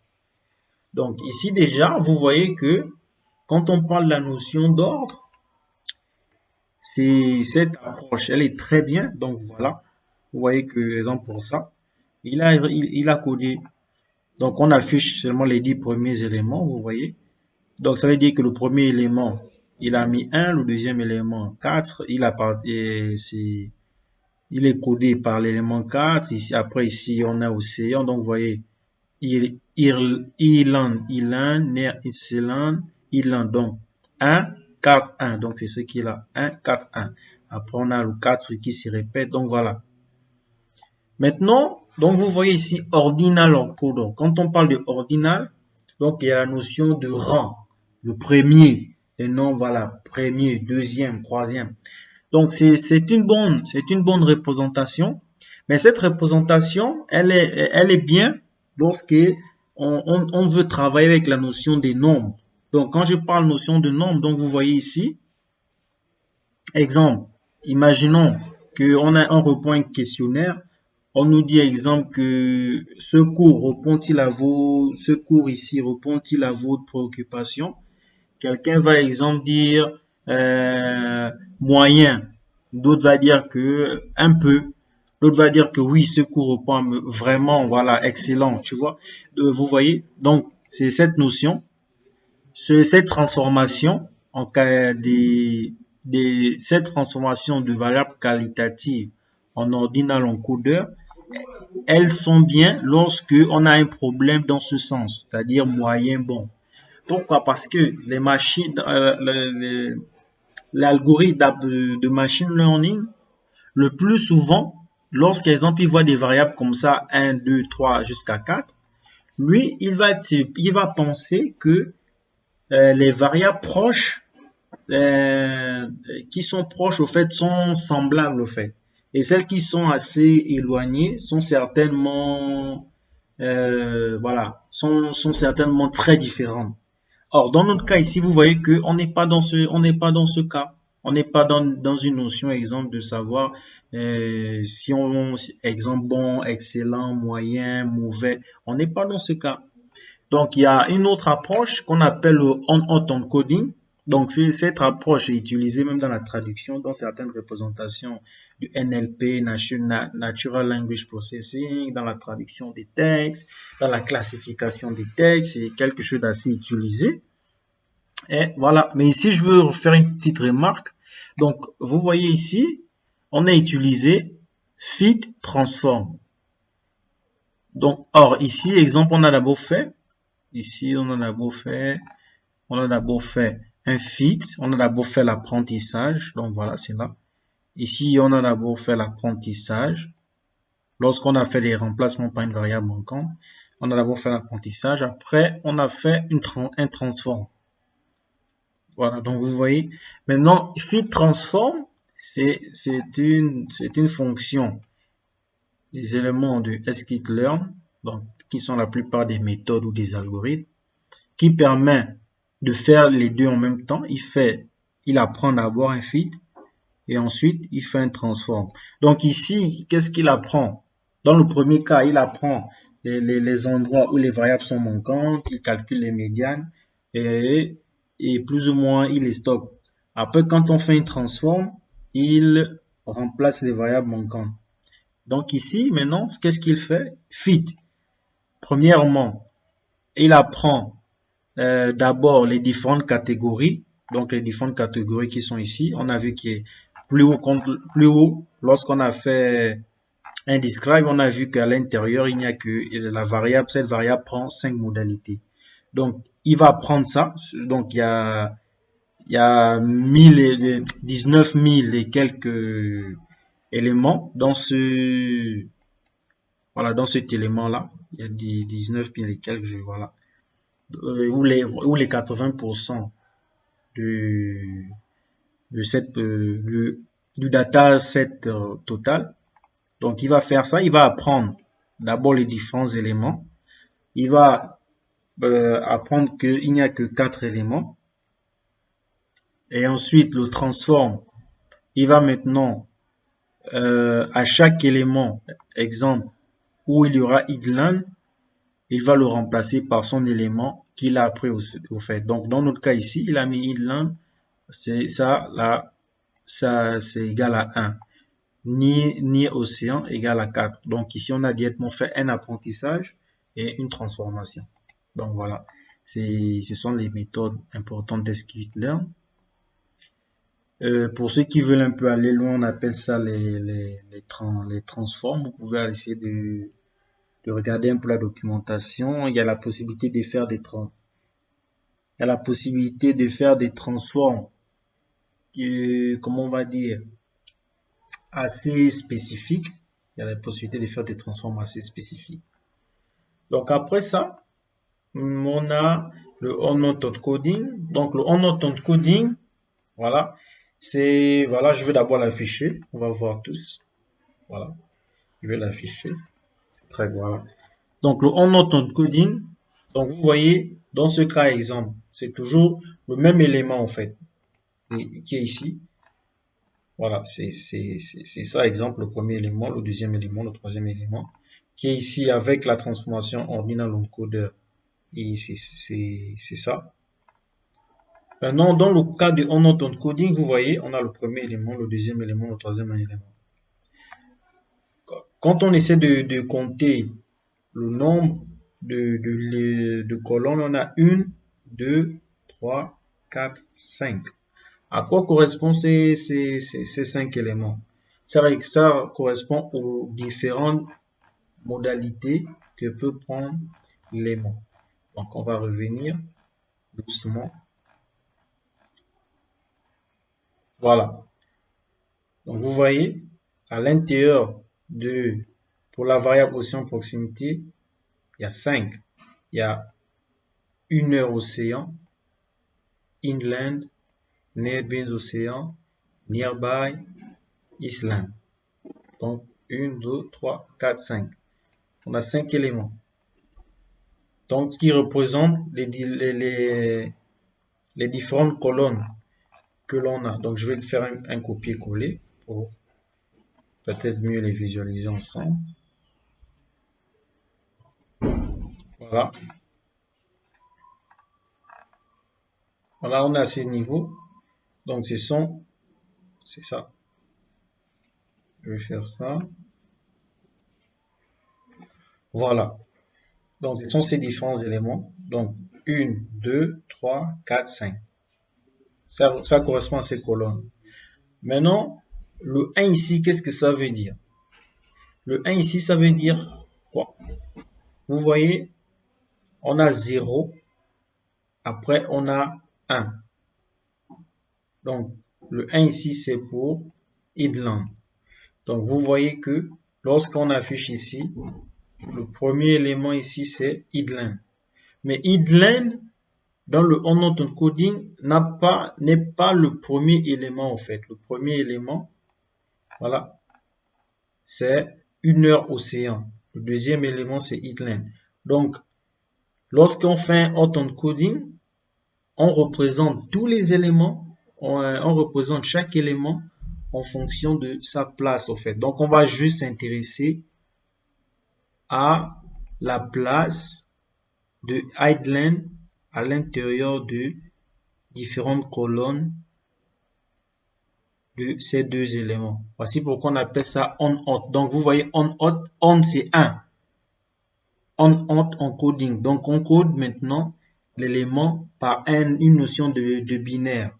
Donc, voilà. Donc, on a dans ce cas, la place qu'occupe notre occurrence, on vient, ce n'est pas à la colonne 0, idlen se trouve à la place 2. Donc on vient à la colonne 2, on met l'élément.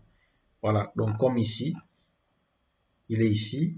Ici aussi, il était à 1, idlen, donc c'est la même chose ici. Donc après, ici, on passe au deuxième élément. Donc dans le deuxième élément, est-ce qu'il est à la première élément? Non, il n'est pas à la première colonne. 2, il n'est pas. Donc il est à la dernière colonne. Donc on essaie de regarder 1, 2, 3, 4, 5. Donc il a la dernière colonne ici. Donc c'est Island. On va essayer de voir. Bon, là je fais un id. Hein. Je fais un id. Donc 1, 2. Near Océan. Voilà, donc Near Océan, c'est le 5e. Donc voilà. Et voilà, donc Near Océan. Dans notre cas, lui, il a mis au fait, voilà. Donc dans notre cas, l'algorithme de On-Not Encoding, il a mis en 5e position. Voilà, donc c'est plus ou moins ça. Voilà, donc vous pourrez aller regarder la notion de On-Not Encoding ou bien si vous avez une question, voilà, vous pouvez la poser. Donc c'est un peu ça en général en fait. Donc c'est la notion de représentation par binaire. Donc maintenant, voilà, je parle d'On-Not Encoding, je parle de Order Encoder, voilà. Pourquoi tout ça? Pourquoi? Et à quoi ça sert en fait? À quoi ça sert?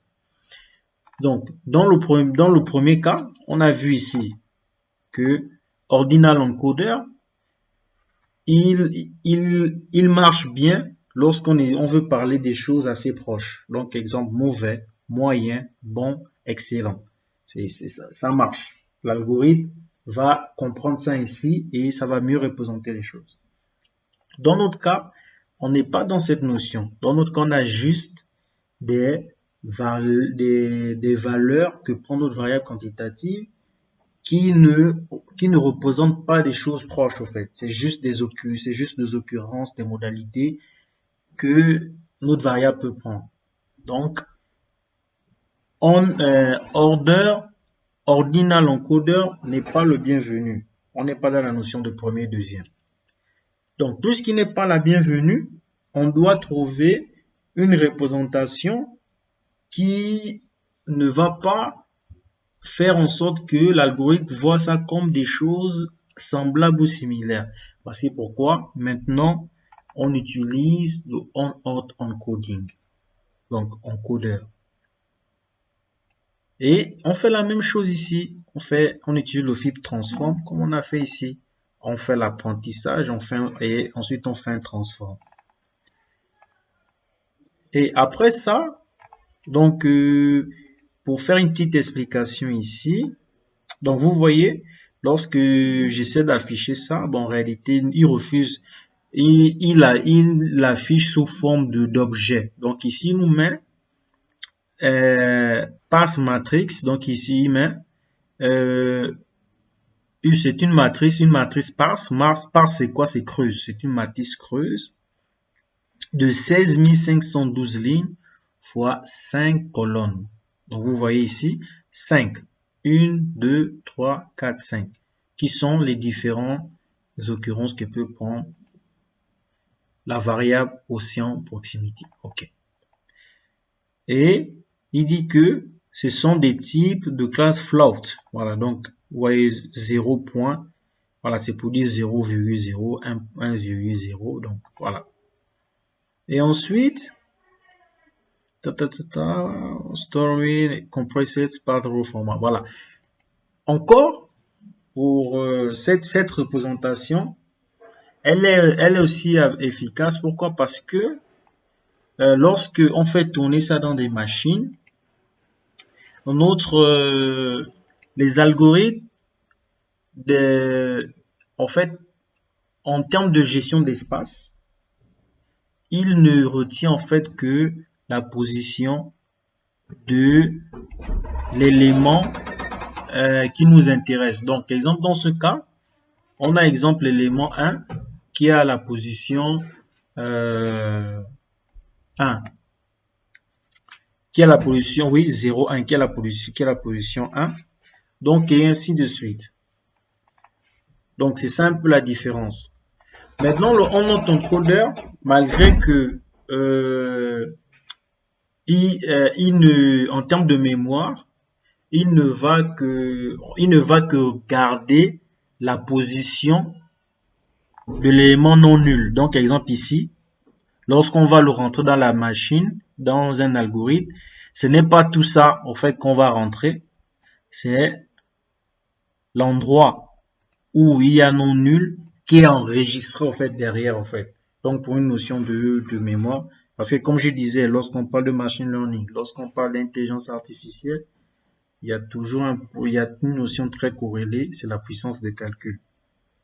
Donc, voilà. Et si on affiche maintenant les catégories, donc vous voyez que c'est la même chose. Donc, ici, la catégorie 1, c'est, voilà, donc la catégorie 1, c'est océan, une heure océan. La catégorie 2, c'est inland. La catégorie 3, c'est island. La catégorie 4, c'est nearby. La catégorie 5, c'est near océan. Donc, dans notre cas ici, pour revenir encore, inland, au niveau de inland, ici, vous voyez,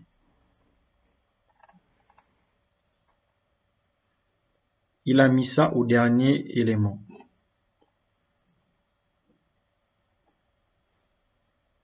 Donc, maintenant, voilà, ça, c'était important également que on le souligne. Donc, bien qu'il gère,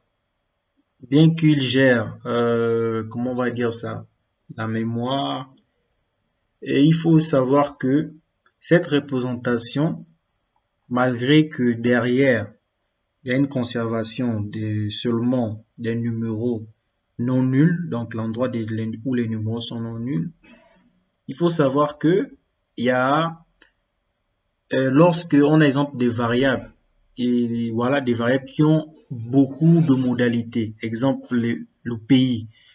Donc, dans le monde exemple, je pense qu'il doit exister, je sais pas, entre 140 et 152, voilà, pays. Donc, quelque chose comme ça, exemple, au code du pays, si, lorsqu'exemple, on veut le faire entrer dans une notion de machine learning, donc le pays, il y a pas, le pays aussi ne répond pas à la notion de plus proche, moins bon, non, non, il ne répond pas à ça. Donc, ça veut dire que normalement, on doit le transformer également sur ça, comme ça. Donc, maintenant, vous imaginez une représentation pour un pays, on va juste mettre, supposons exemple que, on va exemple mettre Maroc, exemple le Maroc ici sera 1, et on a peut-être 100, 160 pays dans le monde, donc on va réserver, on va mettre 161 zéros et un seul endroit seulement où on va mettre 1. Donc en termes d'espace, c'est du gâchis au fait. Ça risque de créer encore un autre type de billet au fait. Ça risque de créer encore un autre type de billet. Donc c'est pourquoi j'ai tenu à souligner ce petit couac, ce petit problème. Donc souvent, ce qu'il est conseillé, lorsqu'exemple on a des variables comme ça, comme le pays, la profession, donc exemple le nombre de métiers dans le monde, c'est très grand. On a des médecins, voilà. Il y a même des pays où certains métiers existent et d'autres pays où certains métiers n'existent pas. Donc vous voyez que c'est quelque chose d'assez grand. Et l'espèce, exemple, si on est dans l'espèce animale, voilà, là-bas encore, c'est des choses assez très grandes. Donc alors, ce qu'on conseille, c'est comment on va dire ça, de faire une transformation. Donc, exemple, au niveau des pays, au lieu, exemple, de rentrer le code du pays, il serait mieux d'entrer à la place du pays, exemple, le PIB par habitant.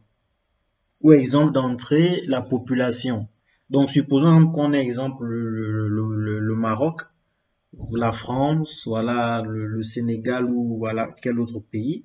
Donc, au lieu, exemple, de mettre exemple pour Sénégal SE, pour code du Sénégal, pour Maroc, pour mettre MA, pour le code du Maroc, pour la France, mettre FR, et ainsi de suite. Donc, exemple, ce qui est recommandé pour éviter de se balader avec des gros vecteurs comme ça qui vont nous bouffer de l'espace pour rien. Donc, ce sera mieux de mettre, exemple, la population du Maroc. Ce sera mieux de mettre la population du Sénégal. Ce sera mieux de mettre, exemple, la population de la France. Ou bien, exemple, mettre le PIB de la France, le PIB du Maroc. Donc, c'est un peu ça l'idée également, en fait. Donc, parce que ça, également, parfois, quand les modalités sont trop grandes, ça ne marche pas, en fait. C'est une perte de mémoire pour rien. Donc, après avoir vu ça, euh, on va maintenant parler de la notion des pipelines. Donc, ça, c'est une notion très importante dans le machine learning. Donc, si quelqu'un a une question, n'hésitez pas, vous pouvez lever la main, poser la question. On est là pour répondre, il n'y a pas de questions bêtes. Voilà, toute question est la bienvenue. Donc, pour la notion des transformations, on a la notion des pipelines, qui est une notion très très importante dans le machine learning. Donc, pour revenir au niveau des pipelines, c'est déjà ici qui est plus ou moins qu'on peut déjà le voir. C'est déjà on peut le voir à partir d'ici. Lorsque l'on commence, par exemple, déjà à gérer la notion des variables manquantes, nettoyer le dataset, transformer, comment on va dire, des variables qualitatives pour les mettre sous forme numérique pour qu'ils soient compensés par les algorithmes. Donc, tout cet enchaînement, on a commencé où? Vous voyez, regardez là où on a commencé. On a commencé ici. Donc, tout cet enchaînement, tout ça. Voilà. S'il faut le faire, comment on va dire ça? Étape par étape. Donc, ça veut dire qu'on nettoie les données, on gère les variables manquantes, on gère les variables qualitatives, on fait des transformations, on fait ceci. S'il faut le faire étape par étape, vous voyez que à un moment donné, ça devient fastidieux. Si on crée l'algorithme, on peut dire que bon, voilà, on est une équipe de 10, on peut le faire, on départage les tâches, ça marche. On a créé le modèle, c'est bien, ça marche. Mais maintenant, lorsqu'on va livrer le modèle, les personnes à qui on livre le modèle, peut-être que c'est 2 personnes seulement qui vont utiliser ça. Peut-être que et parfois ce ne sont pas des spécialistes qui ont besoin de ça. Donc, s'il faut répéter ça, vous voyez que c'est pas évident. Pour un spécialiste, pour un data scientist, il peut même s'amuser s'il aura plaisir à faire ce genre de choses. Mais si c'est pas le cas, vite, ça devient un problème. Donc, la notion de pipeline, c'est justement fait pour ça. Donc, exemple, on a fait, ce qu'on a fait avant, et toutes ces transformations, avec les pipelines, on peut regrouper cet ensemble de formations dans une grande fonction appelée pipeline. Donc, vous voyez, c'est un élément à l'intérieur des scikit-learn, on appelle pipeline. Donc, pipeline, c'est quoi? C'est pour ceux qui ont, l'exemple, la notion dans des plateformes pétrolières, on parle souvent des pipelines. Ça veut dire que c'est souvent des grands sites pétroliers, voilà, c'est des choses, c'est grandiose, c'est grand, c'est des grandes firmes qui exploitent ces endroits. Donc, c'est un peu ça, en fait. C'est la notion d'embarquer toutes ces transformations assez grandes et complexes. Donc, dans la pipeline, qu'est-ce qu'on va faire? On va embarquer l'élément qui nous permet de remplacer les variables manquantes. Simple imputer. La stratégie, c'est la médiane. Voilà, maintenant ici on revient et je n'ai pas voulu détailler ça ici pour essayer quand même d'aller un peu vite. Vous voyez, quand j'ai parlé, ici au niveau du PowerPoint, j'ai parlé de la notion de, voilà, de la normalisation, standard scalaire. Donc vous voyez ici, c'est ce que l'on fait. Donc, on embarque aussi directement le standard scalaire, le standard scalaire. Donc, pour mettre toutes nos variables à la même échelle. Vous voyez? Donc ici, on va faire cette opération que en premier j'ai parlé dans le PowerPoint. On va faire cette opération sur l'ensemble de nos variables, de nos enregistrements. On va faire cette opération. C'est une transformation pour qu'il n'y ait plus des échelles trop grandes, pour qu'il n'y ait plus des échelles trop bas. Les personnes, par exemple, vont me dire que pourquoi tu l'as fait? On peut regarder, voilà, c'est ce exemple qu'on a fait dans les séances passées. On peut, exemple, regarder deux variables.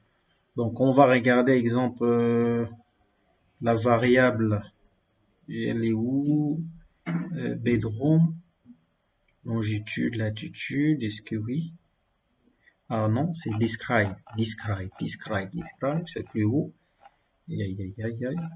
Describe, voilà, il est là. Voilà, non, c'était info, describe, voilà. Donc, là, si, exemple, on regarde le min, exemple de certaines fonctions. Donc, exemple, si on regarde total row, vous voyez que pour total row, exemple, le min, c'est 2. Le max que prend cette variable, c'est 39 320. Ok. Maintenant, si on regarde la fonction media income, voilà, vous voyez, le min, c'est quoi? C'est 0,49 et le max, c'est 15. Donc, vous voyez qu'en termes d'échelle, ça, c'est très, ça peut devenir problématique pour nos variables lorsqu'on va essayer de faire une interprétation. Donc, voici pourquoi ici, je l'ai utilisé pour justement régler le problème d'échelle. Donc, le problème d'échelle, je les règle ici avec le pipeline. Donc, dans le premier pipeline, je règle les problèmes des variables manquantes. Dans le deuxième pipeline, je gère le problème de l'échelle. Voilà. Donc, vous voyez maintenant, lorsque j'affiche mon nouveau housing d'entraînement, vous voyez maintenant les variables, vous voyez qu'on a maintenant des moins. Moins 0,94 et moins 0,52. Pourquoi? Parce que on a utilisé le standard scalaire pour faire une normalisation. Donc, on a fait le X moins la moyenne sur les quartiers. Okay. Maintenant, après ça, on a géré, il faut aussi qu'on gère la notion de la variable qualitative. Donc, en termes de démonstration, on a essayé de voir comment gérer une variable qualitative, on a fait des codes, on a fait des choses, c'est très bien. Mais, lorsqu'on va le mettre en production, il faut tenir compte de ça. Donc, scikit-learn aussi nous donne un élément, une classe qu'on appelle colored transformer, qui va nous permettre de faire cette transformation de la variable qualitative en variable quantitative. Donc, c'est ce qu'on va faire ici. On prend l'élément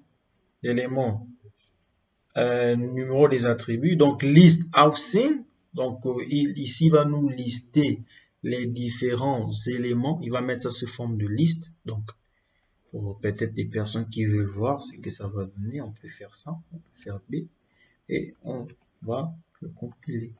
Donc, vous voyez, c'est l'ensemble de nos variables en fait. Voilà. Donc, il va prendre ces différents éléments. Ce sera les numéros des attributs. Donc, donc maintenant là, on est en train de terminer la pipeline finale. Donc, dans la pipeline finale, on va la faire avec colored transformer. Et au niveau, on aura maintenant une pipeline qui va gérer les variables numériques qui sont ici. Voilà. Et si ces variables numériques, on va appliquer cette pipeline qu'on vient de créer. Vous voyez, on a créé une pipeline qu'on appelle NumPipeline qui remplace les variables manquantes avec la méthode de la médiane et qui met toutes les variables dans une échelle acceptable. Donc notre pipeline finale, ce sera cette pipeline de transformation plus le on-autoencodeur pour la variable Ocean océan proximity. Donc, ça c'est notre pipeline final. On le fait et on va voir, on le compile. Paf. On l'a compilé, on va afficher et on va voir. Voilà. Donc, vous voyez. Maintenant, si on essaie de faire la taille de notre élément, shape, pour ceux qui ont fait la première séance avec moi, on a parlé de cette variable shape qui nous permet de voir la taille des éléments et plutôt la taille d'un dataset ou bien d'un élément NumPy, Panda ou NumPy. Donc, vous voyez, on a 16 512 lignes avec 13 colonnes. OK. On va revenir à ce niveau. Regardons ici. Lorsque on a utilisé en autoencodeur, vous voyez, c'est la même chose ici. 512 fois 5 éléments. Donc, 5 éléments, pourquoi? Pour le nouvel, on va dire le nouvel élément. Donc voilà, cette transformation de ces différentes modalités. Donc voilà, ici. Voilà. Donc si on compte, on a 1, 2, 3, 4, 5, 6, 7, 8. Donc ça ce sont les 8 variables non qualitatives, les variables numériques de nos datasets, elles sont au nombre de 8. Maintenant, en faisant la transformation en autoencodeur ici, on a vu que c'était maintenant 16 fois 5.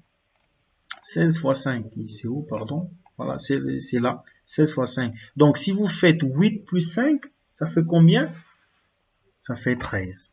Donc, voilà, c'est là. Il nous dit maintenant que on a 16 lignes, les deux avons 16 lignes. Les numériques, ils ont ici 16 lignes. Mais ils sont au nombre de 8. La qualitative, maintenant, en faisant la transformation, elle a maintenant géré les différentes colonnes qu'elle a mis maintenant comme chaque variable. Elles sont au nombre de 5, les différentes modalités qui peuvent prendre la variable. Donc, ça fait 8 plus 5, 13. Voilà. Donc, maintenant, puisqu'on a créé ça, là, notre algorithme même, nos données déjà, on pourra les intégrer plus facilement voilà. Même lorsqu'ils seront en production, en fait. On n'aura plus des problèmes à faire des codes, à ranger ici, tirer à gauche, tirer à droite. Donc après, maintenant ici, on rentre pleinement dans la notion du machine learning. Donc ici, on va utiliser les différents algorithmes que j'ai présentés ici. Le SVM, les random forest, les arbres de décision et régression linéaire. Donc, comme je disais, on est toujours dans comment mener un projet de machine learning step by step. Donc, ici, on essaie de prédire le prix d'une maison. Voici, en utilisant le pipeline, qu'est-ce qu'on a fait?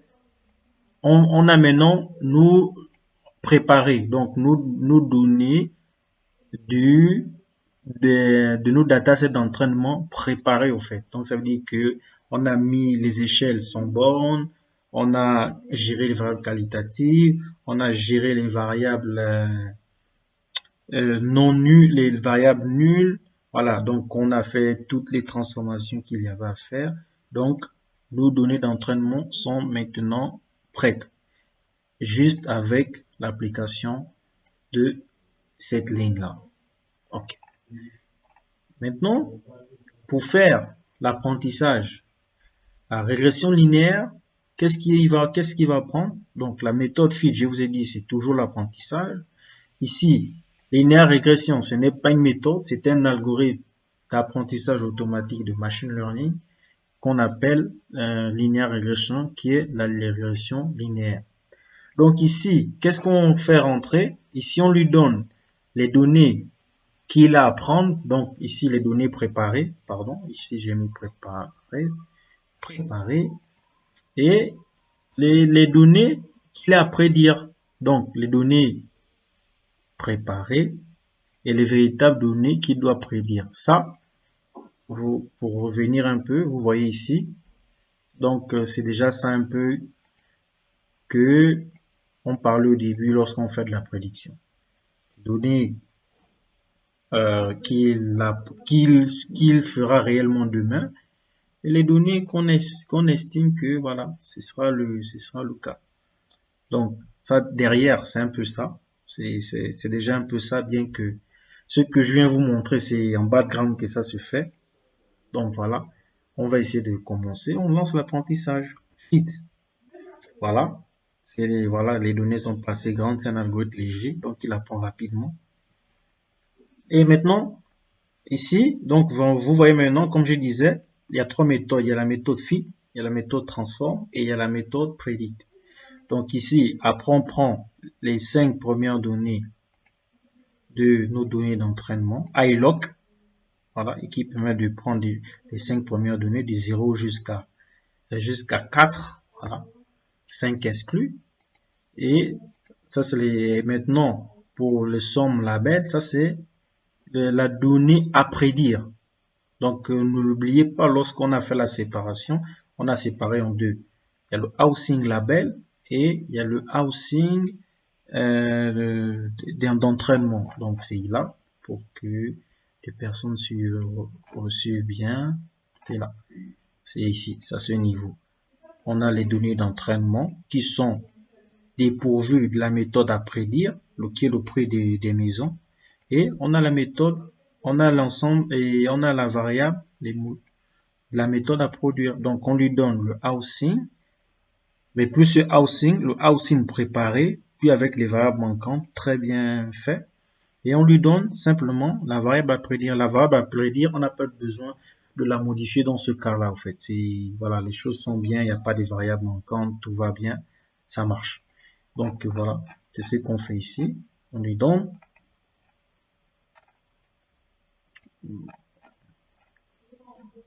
Voilà, on lui donne cela. Voilà, voilà, donc les éléments housing, on prend ça, on prend 5, et aussi, dans l'élément qui doit prédire, on prend aussi les 5, voilà.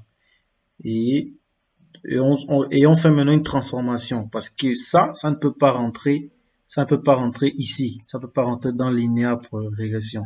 Donc, on fait cette transformation, on fait sum data prepared, et on applique le full pipeline qui est ici. Vous voyez, on applique le full pipeline, et voilà, et sur le sum data qui est là, des 5 éléments. Le sum label, on peut pas le modifier, on n'a pas besoin de le modifier, il est clean, il est correct, et on fait une prédiction. Donc vous voyez, maintenant on va faire, voilà, vous voyez que il a pris ici, il a pris ici, on fait une prédiction. Donc il nous prédit maintenant les différents éléments, c'est très bien. Ça, c'est la prédiction. Maintenant, ici, n'oubliez pas, qu'est-ce qu'il essaie de prédire? On lui a donné quoi? Des éléments, c'est ce qu'il doit essayer de prédire. Donc, derrière, lorsqu'il fait l'apprentissage, c'est cette notion, en fait, du réel et la prédiction. Le réel et la prédiction. Donc, il y a une minimisation de l'erreur derrière. Donc, vous pourrez essayer de faire des profondeurs dessus. Donc, vous voyez, lorsque maintenant on affiche le réel, voilà. Donc, vous voyez qu'au niveau du réel, voilà, le réel, c'est 72 100 pour le premier. Lui, il a prédit 98 000. Ici, il a prédit 27 000. Ici, 279 000. Ici, il a mis 148 000. Ici, il a mis 892. Lui, il a mis 30 000. Donc, vous voyez que il y a des problèmes. L'algorithme n'a pas bien appris les choses. Voilà, l'algorithme n'a pas bien appris les choses. Voilà, donc maintenant pour voir ça, maintenant c'est là où maintenant on va bien utiliser ce que je disais ici. Voilà, le MSE, Mean Square Error. Donc, on l'utilise, c'est des éléments qui sont à l'intérieur de scikit-learn. On va appliquer cet élément ici. On l'importe. Housing Prediction, on récupère les prédictions de régression linéaire, très bien. Et on applique la mean square, donc le réel et la prédiction. C'est la même chose ici, le réel, la prédiction. Donc, c'est des fonctions. Ça, ces fonctions sont déjà implémentées bien correctement à l'intérieur de scikit-learn. Voilà. Mais vous pouvez essayer d'aller plus loin, faire des recherches, voir comment les choses, les différents réglages que l'on peut faire. Voilà. Donc, lorsque je lance, vous voyez que voici l'erreur exemple. Tu vois, vous voyez l'erreur. Et l'erreur MSE.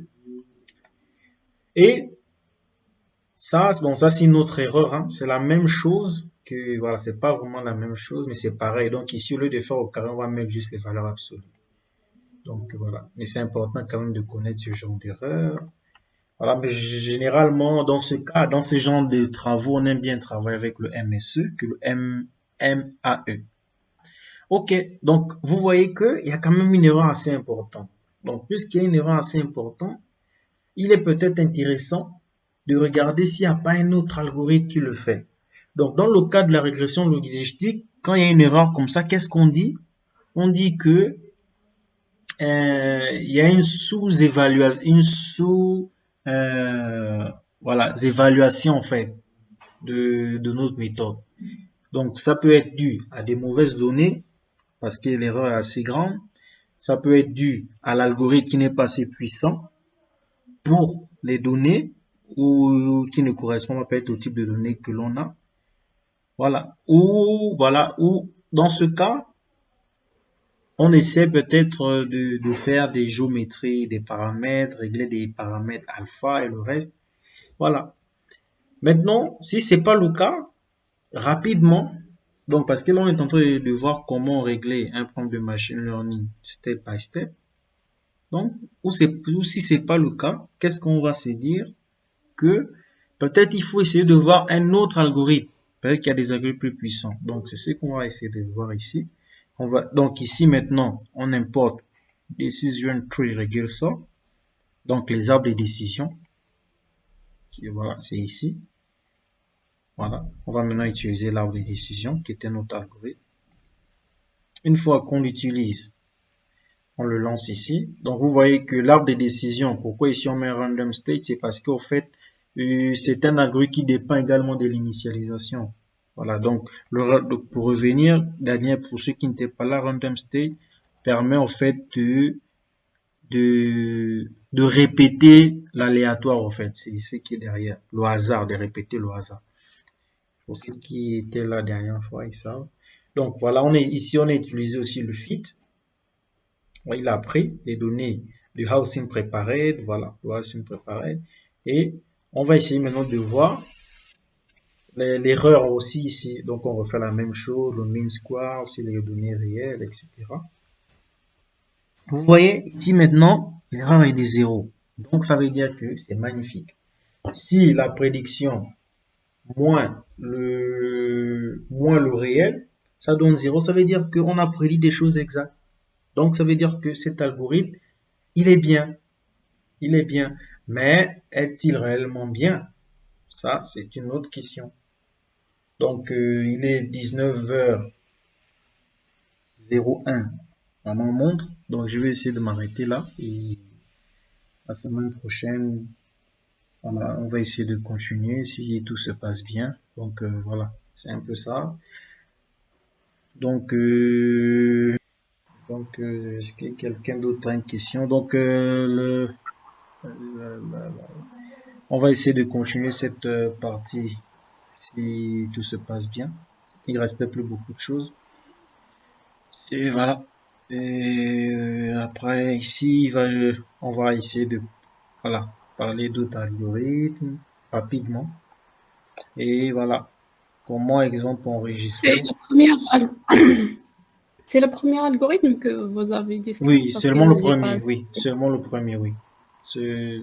Ça, c'est la régression logistique.